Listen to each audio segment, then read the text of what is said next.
Okay, now in the next part we are studying nomenclature.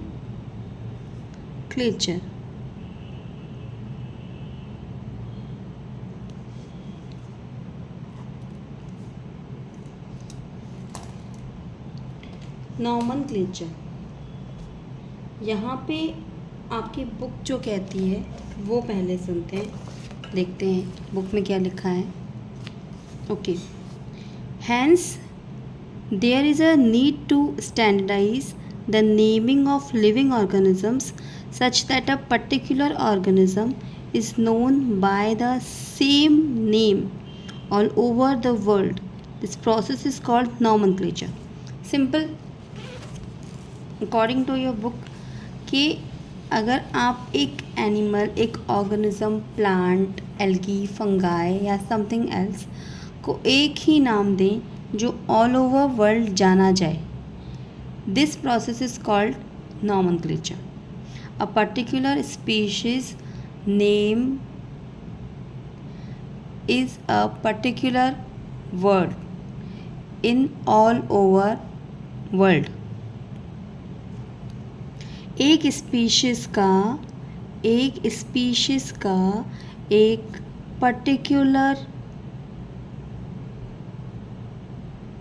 नाम हो जिसे around the world same ही माना जाए.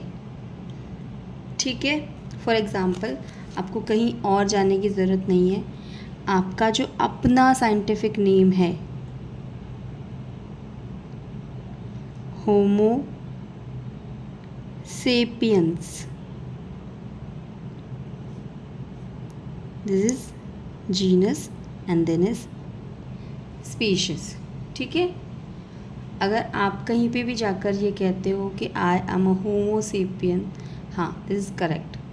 आपके पर्टिकुलर अलग अलग जो नाम हैं वो यहाँ पे इम्पॉर्टेंट नहीं है. हमारा जो एक single what is our name, this is Homo sapiens. ठीक है. तो ये जो प्रोसेस है कि एक स्पीशीज़ का एक फिक्स नाम होगा, वो है नॉमेनक्लेचर. ठीक है. And next your book is saying that obviously nomenclature or naming is only possible when the organism is described correctly and we know to what the organism the name is attached to. This is identification. Next term is identification.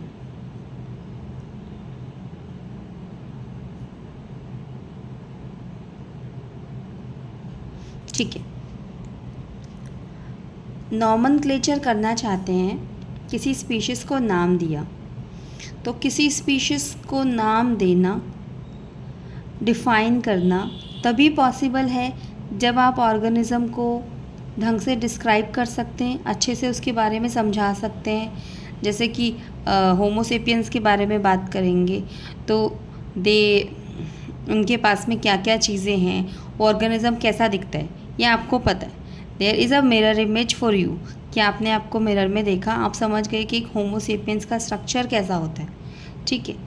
तो इस structure, इस description के according eyes होती है, hairs होते हैं, skin होती है, फोर लिम्स होते हैं.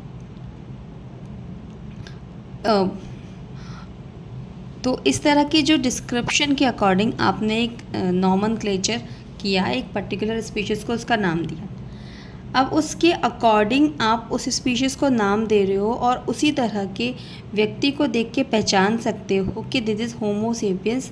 तो दैट कॉल्ड पहचानना और आइडेंटिफिकेशन. पर यहाँ पे आप एक सिंपल खुद को पहचान रहे हो, खुद के जैसे सामने वाले व्यक्ति को, सामने वाले इंसान को, एक ह्यूमन को पहचान रहे हो, दैट इज़ ईजी. पर ऑर्गेनिज़म्स काफ़ी ऐसे हैं जिनके स्पीशीज़ के नाम याद करना हमारे लिए इतना आसान नहीं है. कुछ स्पीशीज़ के नाम हम याद कर सकते हैं, फिर उन्हें पहचान कर नाम भी दे सकते हैं, पर कुछ स्पीशीज़ इतनी वेरिएशन रखती हैं तो आप उनको अलग अलग नाम देकर पहचानना बहुत मुश्किल है। तो क्लासिफिकेशन, नॉमनक्लेचर, आइडेंटिफिकेशन एक सिंगल टर्म जो है काफ़ी वैरायटी रखती है, जिसके बारे में आपको बहुत सारा पढ़ना है, बहुत सारा जानना है। पर उसके पहले जानना ज़रूरी है कि जो नॉमनक्लेचर आपको करना है और जो आइडेंटिफिकेशन आपको करना है, इसके लिए आपको बेस कौन प्रोवाइड करा रहा है, और जो आपको नाम दिया जा रहा है, एक वो रेफरेंस नेम किसने आपको दिया है, किस सोसाइटी ने, किस ऑर्गेनाइजेशन ने वो नाम दिया है। तो यहाँ पे जो सबसे पहले हमें तो एक चीज़ पता है कि अगर आप ऑर्गेनिज्म को डिफ़ाइन करोगे तो हम सिंपली उसको 2 पार्ट में डिवाइड कर देंगे, प्लांट और एनिमल। फर्दर इनके इंटरमीडिएट जो भी एनिमल्स आते हैं अभी उन पे ज़्यादा ध्यान नहीं दिया जा रहा है इस टर्म के अकॉर्डिंग कि हमने प्लांट और एनिमल को रखा है। अब प्लांट के हिसाब से there is a organisation that call ICBN, and according to animal there is a organization called ICZN। अब इन दोनों का नाम या फुल फॉर्म आप समझ सकते हैं, that is international code for international code of botany nomenclature.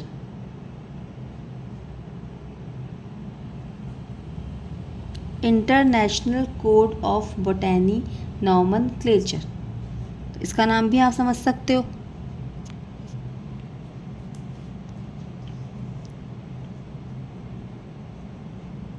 International code of zoology nomenclature,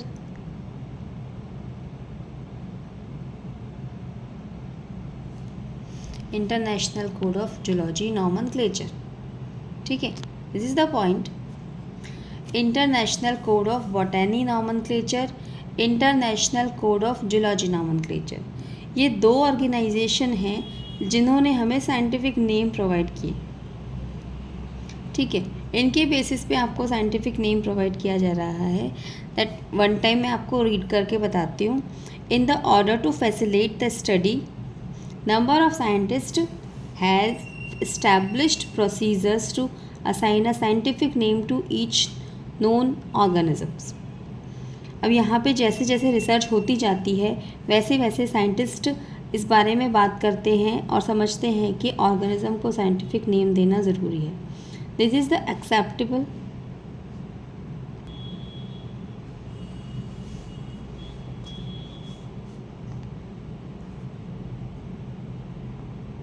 This is acceptable to biologists all over the world.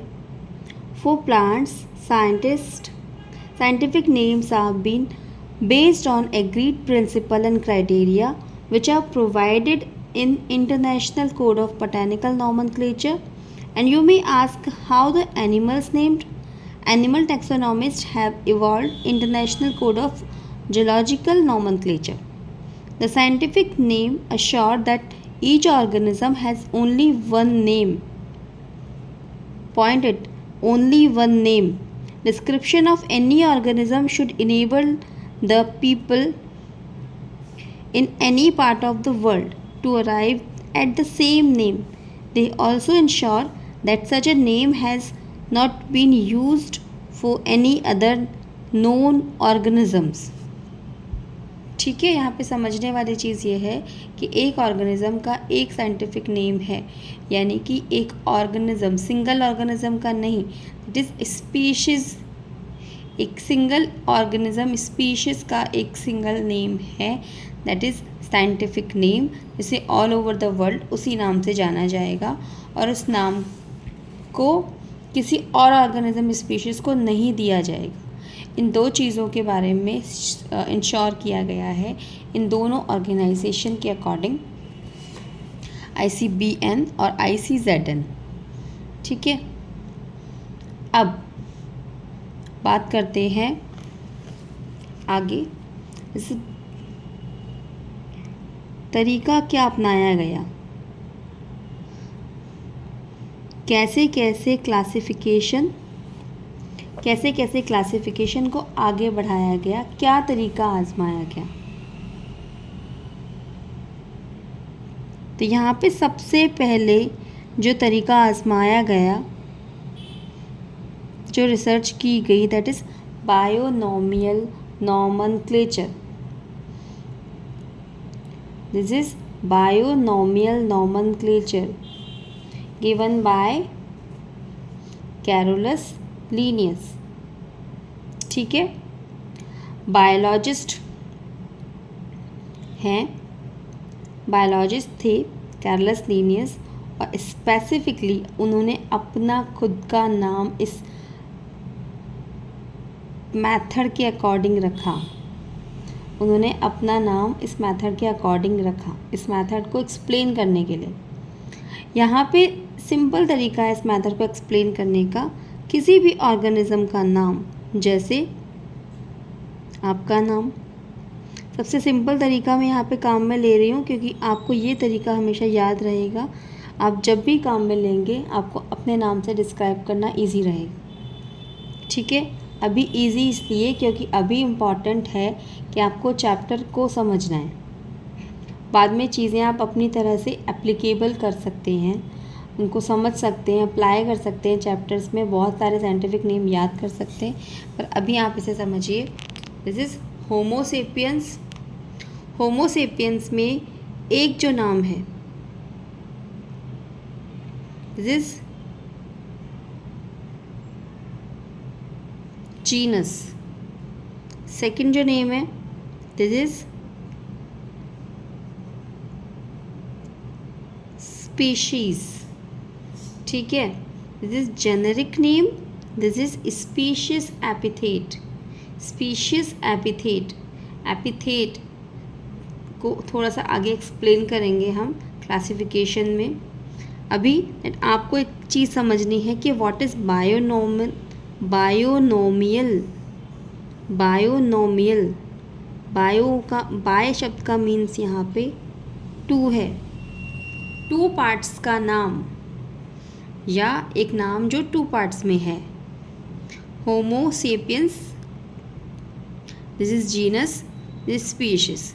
Genus को आप हमेशा कैपिटल में लिखेंगे, कैपिटल से स्टार्ट करेंगे, और स्पीशीज़ को हमेशा रनिंग से स्टार्ट करेंगे। ठीक है, और दोनों के नीचे आपको अंडरलाइन करनी है अलग अलग। क्यों? इसका रीज़न ये है कि आपको अगर कोई नाम बुक में दिखाया जा रहा है तो दिस इज इन इटैलिक में लिखा जाएगा बुक में, पर आप अपनी हैंड राइटिंग से इटैलिक नहीं लिख सकते। ठीक है, दिस इज़ इम्पॉसिबल। कितनी भी कोशिश करने के बाद में आप इटैलिक लिख सकते हो, पर इटैलिक नहीं लिख सकते हो नाम को हमेशा। इसीलिए यहाँ पे एक मेथड दिया गया है कि नाम में जीनस को कैपिटल में लिखें, स्पीशीज़ को स्मॉल से स्टार्ट करें, और दोनों के नीचे अलग अलग अंडरलाइन करें। ठीक है, बहुत सारे एग्जाम्पल्स आप इन नाम से अपने अपने याद कर सकते हैं। जैसे आपकी बुक में कई एग्जाम्पल दे रखे हैं, मैंगीफेरा इंडिका, और बहुत सारे नाम ऐसे हैं। पैसा डोमेस्टिकस मोर का साइंटिफिक नाम है। कई नाम आप याद कर सकते हो, और वो आपको याद करना धीरे धीरे हैबिचुअल होगा। जैसे जैसे आप बुक्स को आगे पढ़ेंगे, क्लासिफिकेशन को पढ़ेंगे, तो आपको एनिमल और स्पीशीज़ के नाम याद होते रहेंगे। अब यहाँ पे जो रूल्स हैं बायनोमियल नॉमेनक्लेचर के, वो मैं आपको समझा चुकी हूँ। बायनोमियल नॉमेनक्लेचर जो होता है वो इटैलिक में लिखा जाता है। ठीक है, पर हम अपने हैंडराइटिंग में लिखेंगे तो हम इटैलिक में नहीं लिखेंगे, इसलिए दोनों के नीचे जीनस के नीचे और स्पीशीज़ के नीचे आपको अंडरलाइन करके रखना है। ज़रूरी है। यही एक आइडेंटिफिकेशन है या एक सेपरेशन है कि ये साइंटिफिक नेम है। ये तो आप नहीं तो आप लिखोगे तो वो एक रनिंग में एक हैंड रिटन जैसा दिखाई देगा, आपका साइंटिफिक नेम अलग से शो नहीं होगा।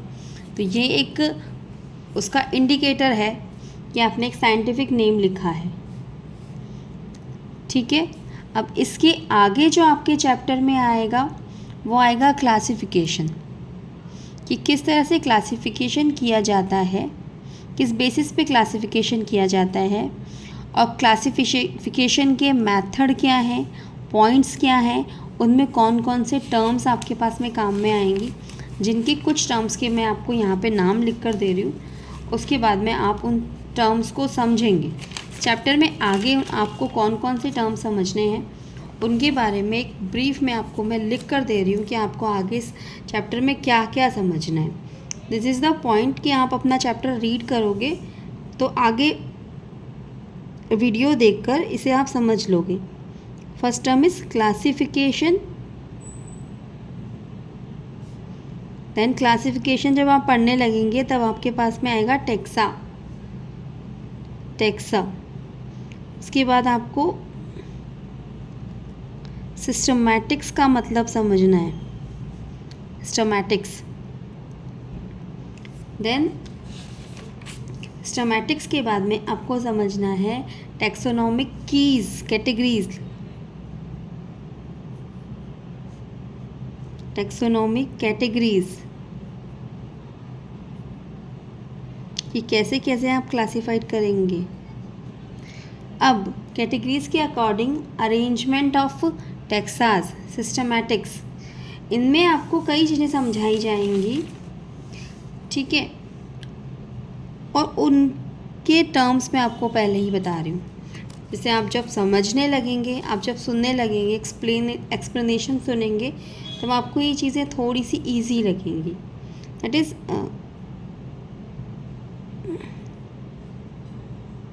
Kingdom,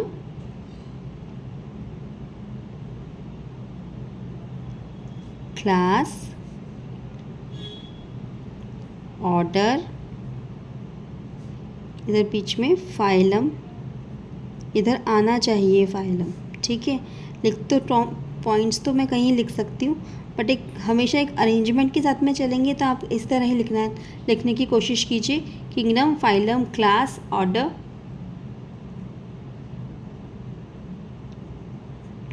family, genus and species. ठीक है, ये सब चीज़ें आपको नेक्स्ट वीडियो में पढ़ने को मिलेंगी। ये सब चीज़ें आप नेक्स्ट वीडियो में पढ़ेंगे। आप यहाँ देख सकते हैं ये सब चीज़ें हैं। आपने अपना लेसन तो देखा ही है, रीड तो किया है, स्टार्ट तो किया है रीड करना, तो आप ये सब चीज़ें देख सकते हैं। इन सब चीज़ों के बारे में आप लेसन में आगे पढ़ेंगे। In my video, this is a simple video कि आप खुद बैठ के पढ़ रहे हैं, समझ रहे हैं, तो just I want to help you कि आपको थोड़ा सा इजी लगे।